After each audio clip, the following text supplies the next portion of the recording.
కుహు సరాగాలే శృతులుగా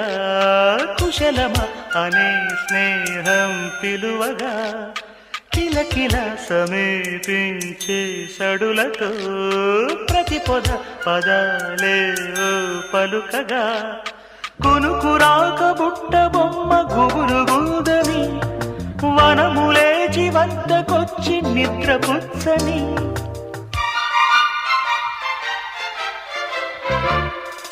జామురాతిరి